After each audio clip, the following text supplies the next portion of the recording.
The morning of my daughter's wedding smelled like hairspray and coffee, and the roses she insisted on, dusty mauve that the florist called vintage blush. Everyone kept saying how perfect everything was. The sky was clear, the venue was stunning, the makeup artist worked miracles. I smiled so much that my cheeks hurt. Yet under the lipstick and foundation, my stomach was tight as a fist. I sat on the edge of the hotel bed and watched her in the mirror. My little girl, now in white satin with a veil pinned in her hair, lips painted a soft pink. She laughed with her bridesmaids, but every time our eyes met in the reflection, her smile wavered for just a second. There was something between us that had nothing to do with mascara or lashes, something that had been sitting unspoken for years. "You look beautiful," I told her. Adjusting the strap of my sequined dress, I chose it carefully, not too flashy, not too plain. I wanted to look like the kind of mother who had done everything right. She turned, smoothing her skirt. "You really like it?" she asked. She sounded like the little girl who used to twirl in front of me in school play costumes, begging for thumbs up. "I love it," I said. "You are the most beautiful bride I have ever seen." Her eyes softened, but only for a moment. Someone called her name and she was swept back into the circle of bridesmaids and hairspray, leaving me at the edge, holding onto my clutch like a life raft. Out in the hallway, my mother was already complaining. She adjusted her pearls and looked me up and down. "Sequins in the daytime," she said. "Bold choice." I swallowed the retort that rose in my throat. "Good to see you too, Mama," she sniffed. "Your ex is here." "With her." "Try not to make a scene." My shoulders stiffened. I had seen him arrive through the window, stepping out of a black car, hand resting possessively on the small of his new wife's back. She was young and slim and wore a fitted dress that screamed money, or at least the desire to look like it. I told myself I did not care, but my hands were already curling into fists. At the ceremony space, relatives buzzed like bees, moving from seat to seat. Adjusting ties, fixing dresses, aunties whispered behind their programs. Cousins glanced between me and my ex-husband, no doubt eager for drama. I felt their eyes on us, on me, the discarded wife, the mother of the bride. When the music started and everyone stood, my heart pounded, not in the way it should on a wedding day. Pride and fear tangled in my chest. My daughter walked down the aisle, arm linked with her father's veil floating behind her like smoke. She kept lifting her eyes to find me in the crowd. Every time she did, there was something there I could not name. Expectation, maybe? A test I did not know I was taking.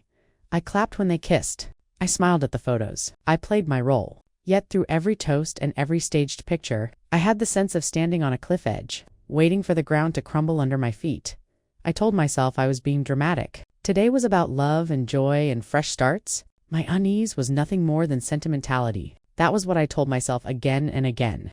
Like a prayer I did not believe. By the time the reception truly began, the sun had dipped low. Strings of lights glowed over the dance floor, turning the room into something that looked like a scene from a movie. People laughed, clinked glasses, and danced to songs I used to play on the radio when my daughter was little. I let someone's cousin pull me onto the dance floor for a fast song, then slipped away to the edge of the room when my feet started to ache. I stood by the dessert table, pretending to be interested in cupcakes while I watched my ex-husband work the room. He looked good, older, a little softer around the middle, but still charming. His new wife hovered at his elbow, smiling too widely, her eyes darting around like a nervous bird. The DJ's voice boomed through the speakers. "All right, everyone, it is time for the bouquet toss. All the single ladies, come on up." A cluster of young women squealed and gathered behind my daughter. Her bridesmaids, some cousins, a few friends. They jostled and laughed, adjusting their dresses, pretending not to care while clearly caring very much. I stood off to the side near a pillar wrapped in ivy and fairy lights. I had never been part of that ritual.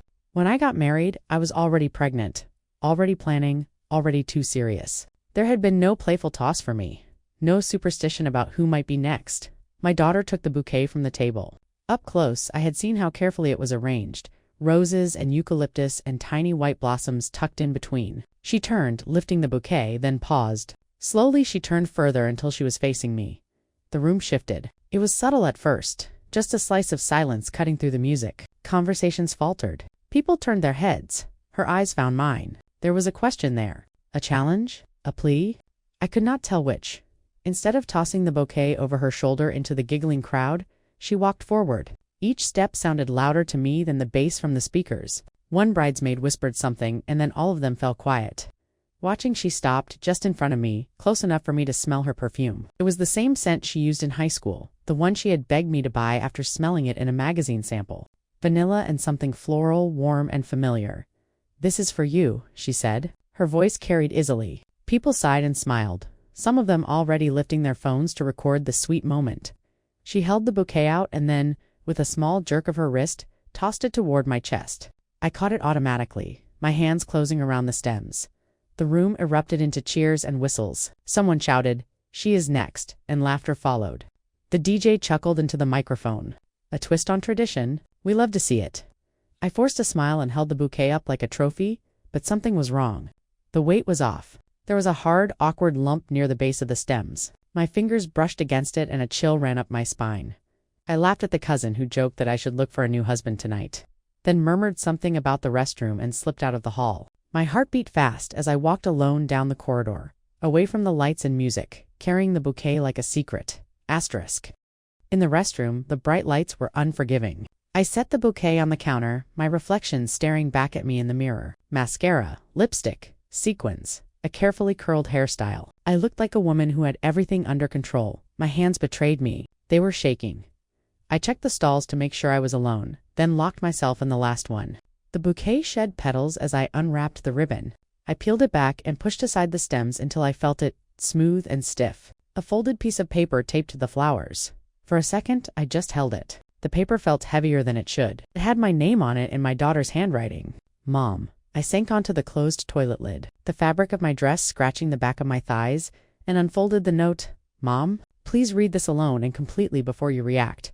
My vision blurred for a moment, then cleared. Her handwriting was neat, the same way it had been since she practiced on wide-ruled paper in elementary school. There are things I need to say to you, things I have needed to say for years. I am writing this because I know if I try to say it out loud first, I will lose my nerve.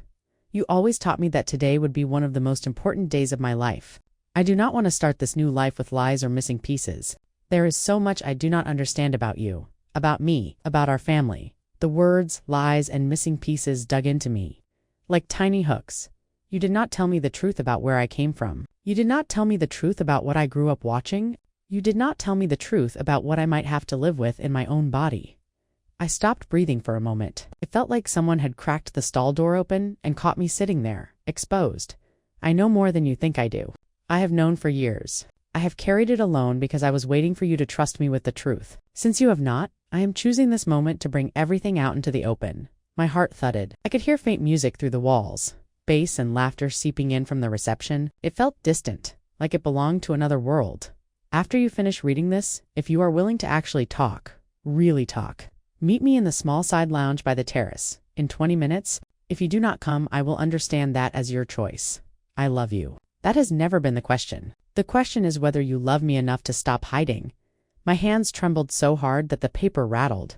I folded the note again and pressed it to my chest. The small side lounge by the terrace. I knew exactly the room she meant. We had gone in there earlier to take portraits. It had soft chairs and a big window and, at the time, had felt like a calm spot in the middle of a whirlwind. Now it felt like a courtroom. I stood up on unsteady legs and unlocked the stall. In the mirror, my lipstick was still perfect, but my eyes were not. They were wide and frightened, the way they had been when I was young and my own mother raised her voice. I did not look like someone's safe place. I looked like someone running from shadows. Stop it, I told my reflection. Pull yourself together. I smoothed my hair, rewrapped the bouquet as best I could, then left the restroom. Each step toward the lounge felt like walking into deep water. I thought of turning back, of stuffing the note into my purse and pretending I had never seen it. But I could still hear her words. The question is whether you love me enough to stop hiding, so I kept walking. Asterisk, the side lounge was quiet when I slipped inside, closing the door softly behind me. The noise from the reception was muffled through the walls, just a distant hum of music and voices. My daughter sat on a small sofa by the window, her dress spread around her like a pool of white. She had taken off her veil. It lay beside her, a crumpled cloud on the cushion. For a second, she looked like my little girl again. Sitting on the couch after school, waiting to tell me something when she saw me, she let out a breath that seemed to have been holding up her whole body. You came, she said. Of course I came, I replied, although we both knew it was not a given. She nodded and gestured to the armchair opposite her. Sit, please. My knees felt weak as I lowered myself into the chair. I still held the bouquet, petals bruised from my hands. I set it down on the coffee table between us. I read your note, I said. I know. She folded her hands in her lap. Her wedding ring caught the light for the first time in that room, and for some reason that small flash made my throat tighten. Before you say anything, she began, I need you to listen. Really, listen. No explanations until I finish. Can you do that? The old instinct rose up in me, the one that wanted to manage, to soften, to explain. I swallowed it down. I will try, I said. She took a breath. I know I am, adopted mom. The word fell between us like a stone. I have known for years. My mouth opened, then closed. I had rehearsed so many versions of telling her, all of them gentle and controlled, in my own time. None of them included her saying the word first. How? I asked, before I could stop myself. Her jaw clenched. You promised to listen. I nodded, pressing my lips together. I was 12 the first time I heard the word. You and Dad were fighting in the kitchen. I was supposed to be asleep. I heard him yell, "She is not even your real daughter. You know nothing about honesty."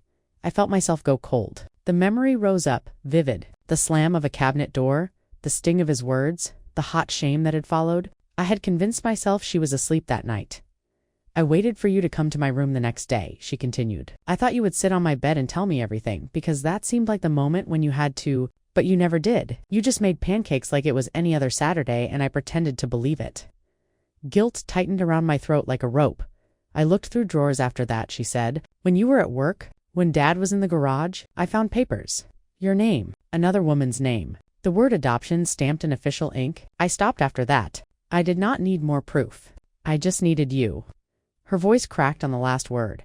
I told myself you were waiting for the right time, she said. 13, 16, 18. I thought you would sit me down and say, there is something important I have to tell you, but you did not. Years went by. I learned to live with the secret like a third person in the house.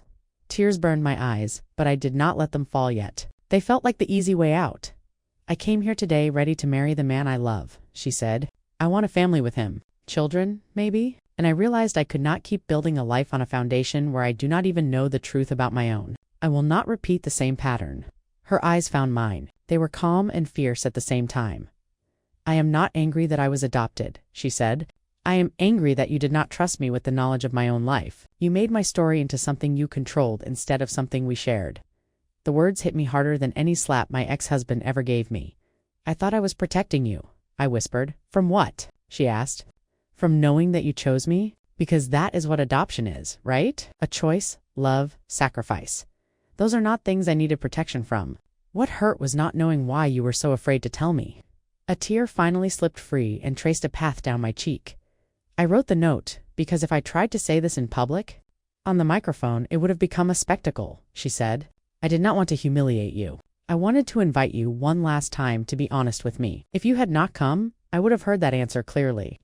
I thought of the restroom stall, the paper trembling in my hands, the urge to tear it up and pretend it never existed. I realized how close I had come to failing that invitation. I am here, I said, my voice rough. I am listening.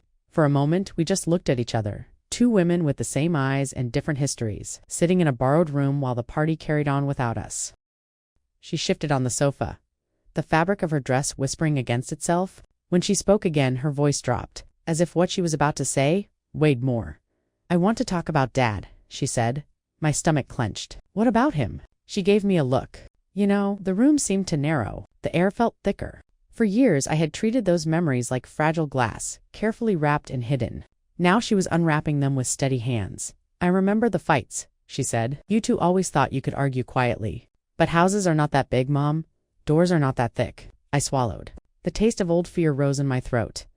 I remember the night he came home smelling like alcohol, she continued. He knocked over the lamp in the living room. You told him to go to bed? He yelled. I was on the stairs and he saw me. He shouted my name. His voice was so loud that my ears rang. You said he was just tired. That he had a hard day. You told me not to worry. Her eyes were somewhere else now, far away from the wedding venue. I saw your arm the next day, she said quietly. You wore a long-sleeve shirt, but it rode up when you reached for something. There was a bruise on your wrist, yellow and purple. When I touched it, you flinched and laughed it off. You said you bumped into the counter? I closed my eyes for a moment. Shame flooded me. I remembered that bruise. I remembered his hand around my wrist, the way he squeezed until my vision went white. He never hit you, I said, although we both knew what I meant. He never hit you. You told me once that if a man ever hit me, I should leave, she said. You said that, like a rule. But you were living with someone who hurt you, just not where the neighbors could see. Do you know how confusing that was for me? I pressed my palms together hard. I stayed because I did not think I could leave. We had one income. We had a mortgage. I had you. I was scared. I am not asking why you stayed, she said. Not really. I am asking why you lied. Why you painted over everything with pretty words. Why you made me think that what I was seeing was not real. Tears came hot and fast now. Because if I admitted it, then it would become real for me too, I said, the truth spilling out before I could stop it. Because my own mother survived worse and never left and never complained. And I thought that was what being a strong woman meant. You keep the family together, you keep your mouth shut, you endure. And what did that teach me? She asked, her voice breaking.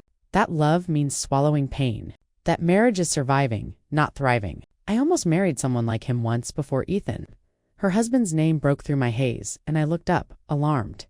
He never hit me, she said quickly, but he raised his voice. He controlled what I did and who I saw. It felt familiar. It felt like home. That scared me so much that I broke off the engagement. I realized I had learned to mistake fear for love.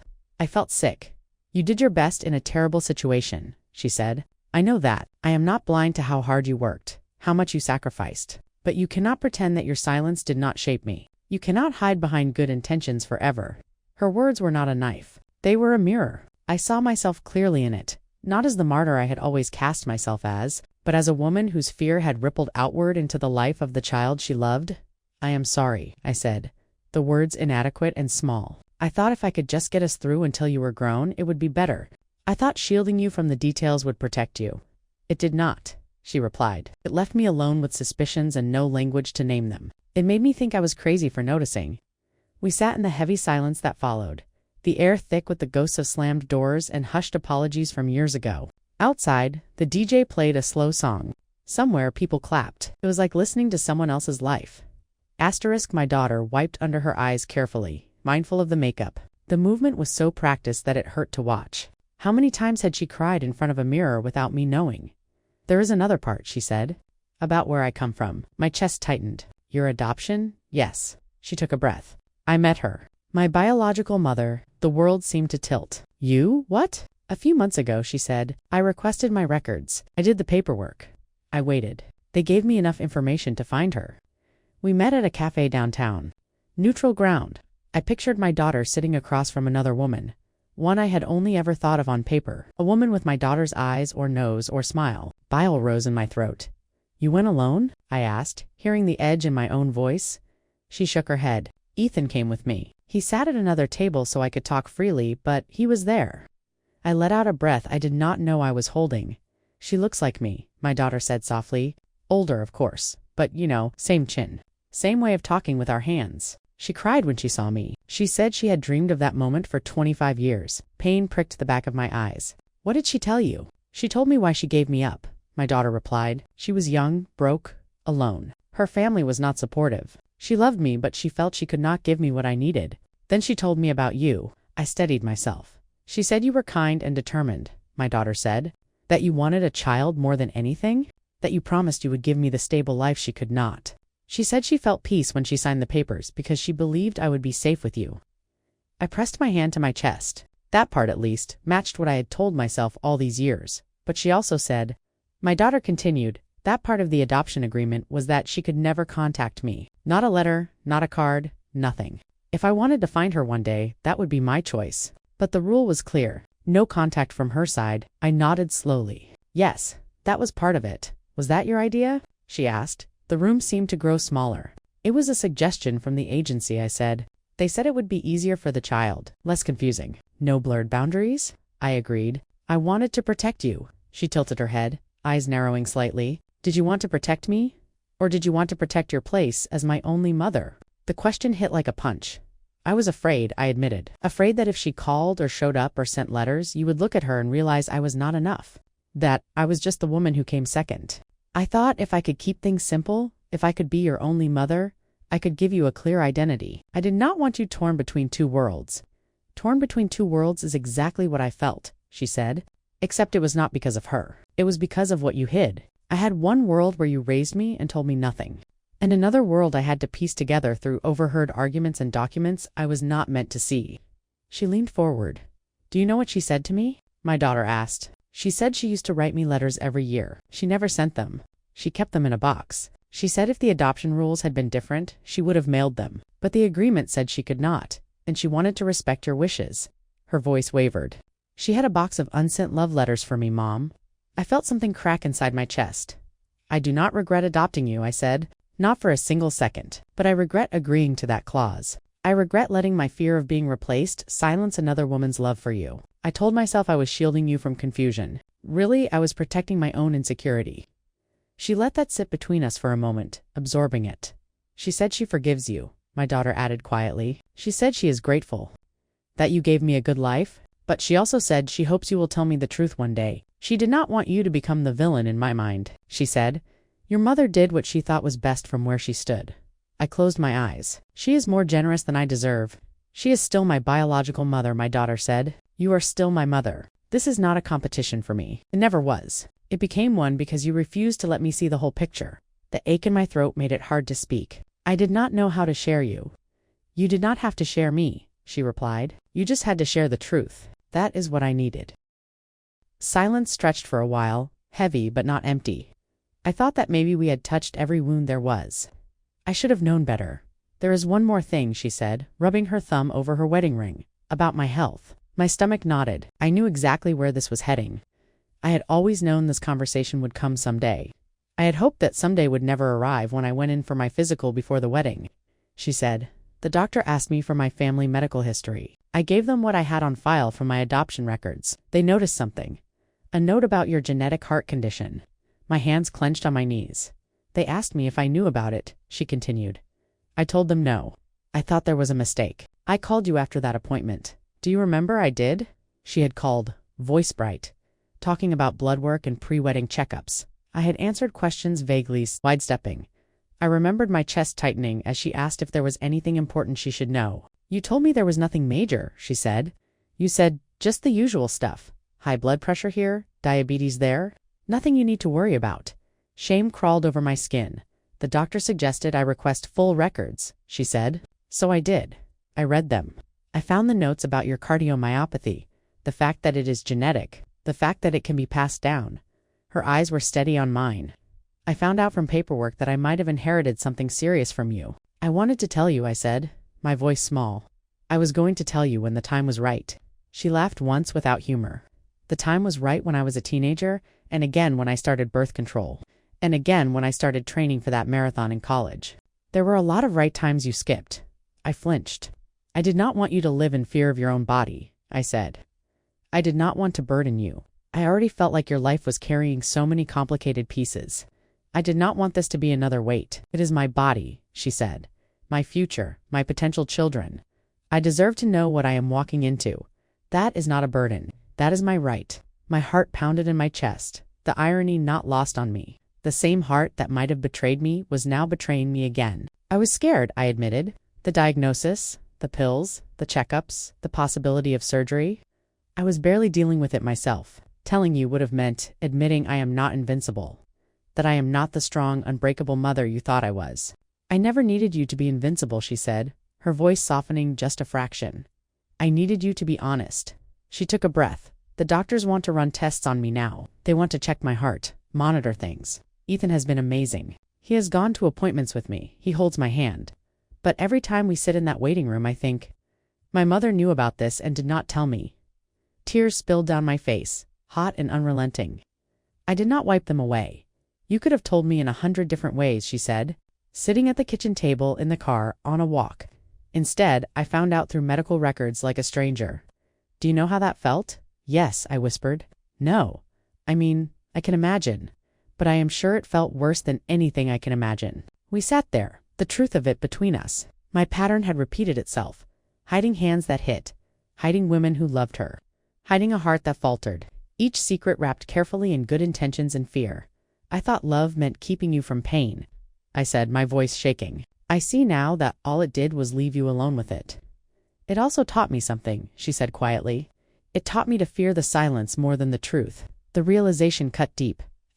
My shoulders slumped. The weight of years settling over me. For the first time in a long time, I stopped trying to hold the perfect posture of a mother who had all the answers.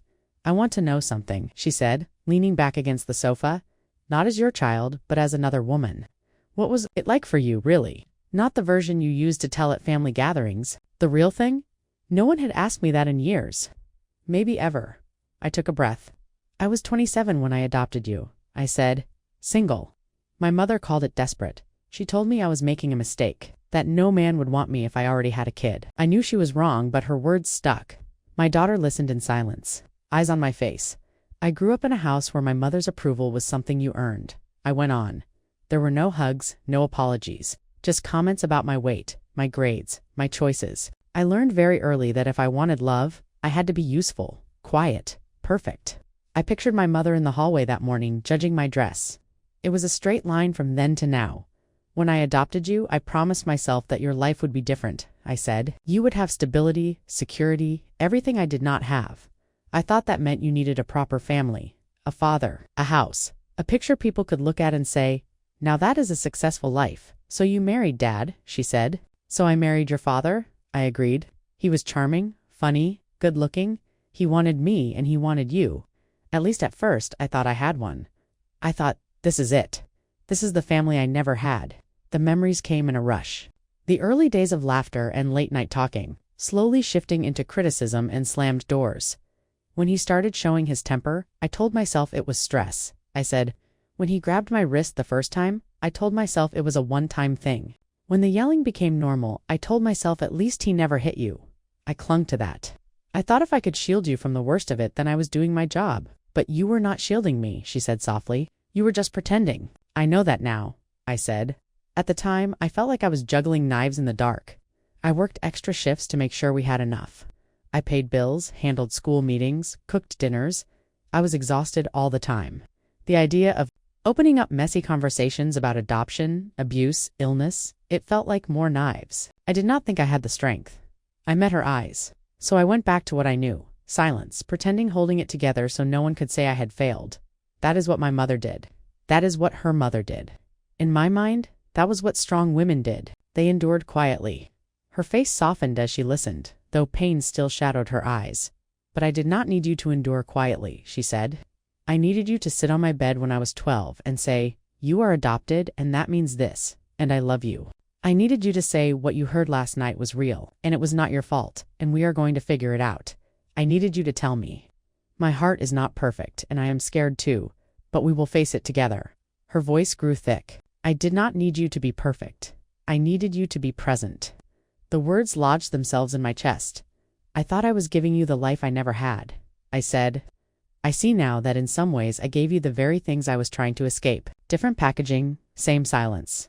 We sat there, mother and daughter, two women linked by blood and paper and years of unspoken truths. The tension between us was still there, but something else joined it now. Understanding, fragile and new. Today, she said slowly, I walked down the aisle and felt like I was stepping into a future. But part of me was still dragging all of this behind me. I wrote that note because I did not want to start my marriage with secrets. I needed to know if you would step into the light with me or stay in the shadow, and I asked, my voice barely a whisper. You came, she said. That is a start. For the first time since I entered the room, my lungs filled fully. It was not forgiveness, not yet. But it was not rejection either. It was something in between, a fragile bridge. The music outside shifted to something upbeat. People cheered. In our quiet room, time felt thicker. When I decided to do the bouquet thing, she said, everyone thought I was planning some cute TikTok moment. Tossing it to my mom? How sweet. They have no idea what it really meant. What did it mean? I asked. It was a test, she said simply. An invitation and a test. If I tossed you that bouquet and you caught it and then went back to the party and pretended nothing was wrong, I would have had my answer. If you came here, I would have another. I swallowed hard. What would you have done if I had not come? She looked down at her hands. I had prepared myself for that. I thought, I will walk out of this wedding knowing I cannot depend on my mother to be honest with me. I would have loved you from a distance, but I would have stopped expecting anything real. It would have been like mourning someone who is still alive. The idea of her carrying that decision alone made my chest hurt. I almost did not come, I confessed. In the bathroom, holding your note, I thought about ripping it up and pretending it never existed. I could hear your grandmother's voice in my head telling me to keep it together, not to ruin the day. I thought, I can talk to her another time, later tomorrow. What changed your mind? She asked. You did? I said. Your words. The question is whether you love me enough to stop hiding. That hit me. I realized that was the real choice in front of me. Not between ruining your wedding or keeping the peace. It was between courage and cowardice. I decided I did not want to look back on this day, and no, I chose fear again. Her eyes shone. She nodded slowly. I do not know how to fix all of this, I said, my voice shaking. I cannot go back and sit on your bed at 12, or open the door when you were 18 and listening outside. I cannot change the paperwork I signed or the pills I did not tell you about. All I can say is that I am sorry, and I am willing to do whatever it takes to rebuild trust, if you will let me. Tears spilled down her cheeks, leaving clean trails through her makeup. She did not wipe them away this time. I have spent years being angry with you, she said, resenting you, but I never stopped loving you. You are my mother. That has always been true. I do not want to cut you out of my life. I just do not want to live in the half-light anymore. I understand, I said. I think we need help, she continued. Not just you and me and my biological mother, maybe even you and her if you are ready. A therapist. Someone who can hold all of this without letting it swallow us? I nodded, a small, grateful motion. I will go to therapy with you. I will go to therapy on my own. I will sit in a room with your biological mother if she is willing. I will answer any question you have, even if it makes me look small. I am tired of carrying this alone. I am tired of making you carry it alone. She took a shaky breath. Okay, then I want to try to rebuild, to learn who you are, not just who you tried to be. We looked at each other with new eyes. Not just mother and daughter, but two flawed adults, both hurt and both capable of healing. I want you in my future, she said. I want you at doctor appointments and family holidays and maybe one day holding my baby. But I want you, not the made-up version who has everything under control. Can you be that person with me? I reached across the table, my hand trembling. She met me halfway, her fingers warm and familiar. Yes, I said, gripping her hand. I can try. I will fail sometimes, but I will not hide. Not from you. Not anymore. Her lips quivered, then turned upward just slightly. It was not the bright smile she wore for photos. It was something smaller, realer, more precious. Then, let us go finish my wedding, she said, as who we actually are. Asterisk, when we stepped out of the lounge, the corridor felt brighter. The sounds of the reception rushed back to meet us. Laughter, clinking glasses, the bass of some dance song. For a moment I felt disoriented, like I had been underwater and only just surfaced. People glanced at us as we returned to the hall. Some smiled knowingly, assuming we had shared heartfelt mother-daughter moments. In a way, they were right, even if they would never guess the content. Her dress had a small wrinkle from where she had sat for so long. My mascara had smudged at the corners. We did not look perfect anymore. We looked human. Ethan met her halfway to the dance floor, eyes scanning her face. Everything okay? He asked softly, though I could hear the question. She nodded, tears still glistening. We talked, she said simply.